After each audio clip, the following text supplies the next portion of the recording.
we have moved over to the kind of the front page lounge. It's like it's our moving bar. Yeah. It's our favorite spot. Yeah, this is good. And we got the DJ and the drummer, DJ Hickson and drummer John. So we're gonna try and see if we can pull this off here. All right, let's give this a shot. You ready? Double box this right now. Because we got Frankie Thayheld right here, and Frankie is working this week with the Wellington Steak and Martini Lounge because he works for the Snake Oil Cocktail Company, where he is a mixologist.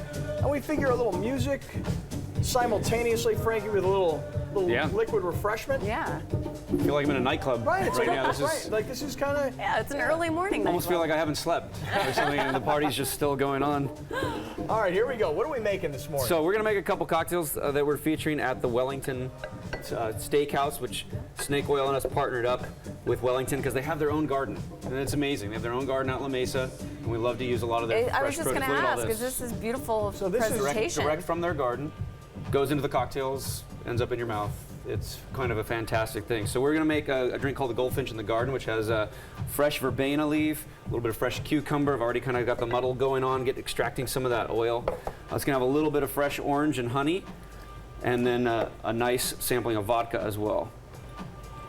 So it just is a little bit of honey water, and then we've got our vodka going on. So this drink's going to be really refreshing, light, a little bit perfumey, coming from off of that verbena leaf. Well, I could smell you guys the second you walked in because the flowers are so much. I like it. I didn't know what you were going to say.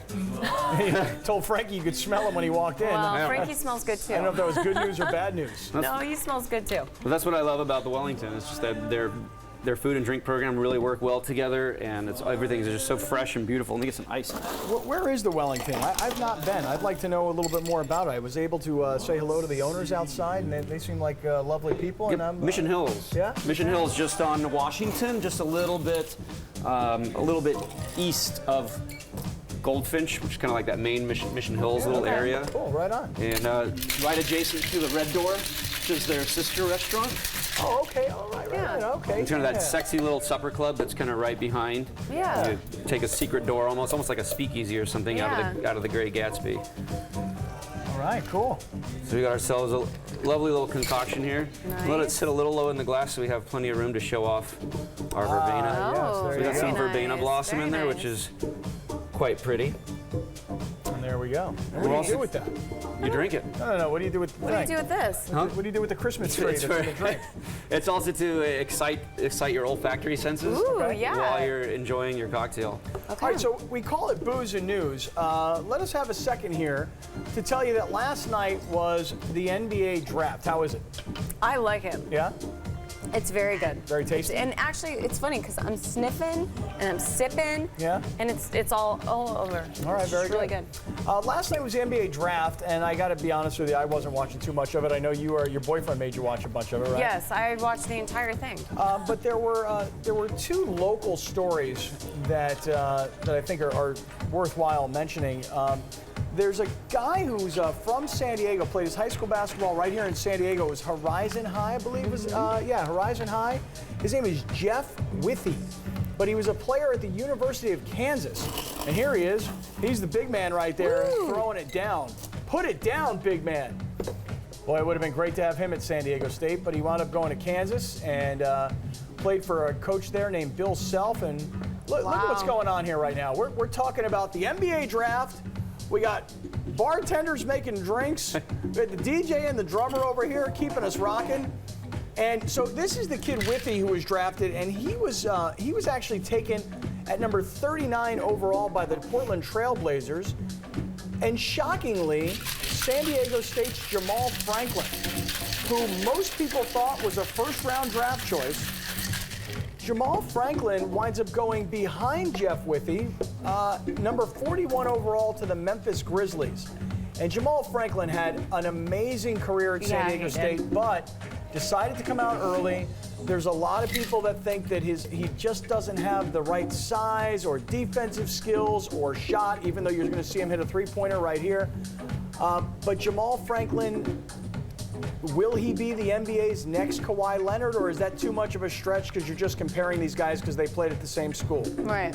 So to the Grizzlies, he goes at number 41. He was the 11th pick of the second round.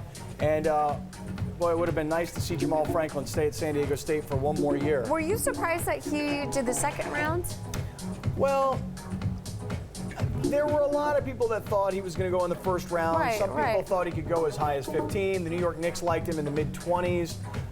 But he didn't go that high, and so Jamal, we congratulate you. We wish Yeah, you were coming back for another year. Now hold on, Jamal, we can talk about you all day, or we can come right back here and talk about what's happening at the Wellington Steak and Martini Lounge, because I see that Frankie has just made us a martini. What do we got? Yeah, this is a fantastic spin-off on a classic cocktail. This one has, once again, we're using an element from the garden. So we've got a little bit of fresh garden sage that's been infused into the gin. Using a little Plymouth gin, some dry sack sherry, which is an ingredient that has been long forgotten as far as use in cocktails and is making a resurgence. It's fresh squeezed lemon, just a touch of simple, and an orange peel for some of that nice orange oil. Yeah. So it's a real kind of refreshing, perfect summer cocktail. Great summer flavors. Drink it up, Scotty. All right, I will give it a sip. You know, I'm really excited because this my anniversary was on Thursday, and I didn't get to celebrate with my wife. And so, I'm sorry, it was Wednesday. Actually, I don't know when my anniversary is. It's good that you even got the week right. Right. Who cares? Most men can't even do that. And my wife and I are going to have a chance to celebrate this weekend. We're going to hit downtown. Oop. Not supposed to tell her. It's supposed to be a surprise. Hopefully she's not watching. She's not watching. No. You're fine. What do we think? Ooh, that's really, I love the orangey smell to the peel. Ooh, really good. Should Don't almost be bogart a the drink, creaminess shit. that comes in from the sherry too, Yeah, which really nice. quite Frankie, lovely. so good to be with you. Thank you. The Wellington Steak Bet. and Martini Lounge. Thanks to the guys from Yeah. Snake Oil Cocktail Company. And wow, how did that all work? Drinks, DJs, news, more news coming up right around the corner. You can always take us on your smartphone. You can visit at uttv.com, or as always, Cox Channel 114 or AT&T Uverse Channel 1017. It's Friday on the front page. Wow. Cheers. Cheers, guys. yeah, cheers.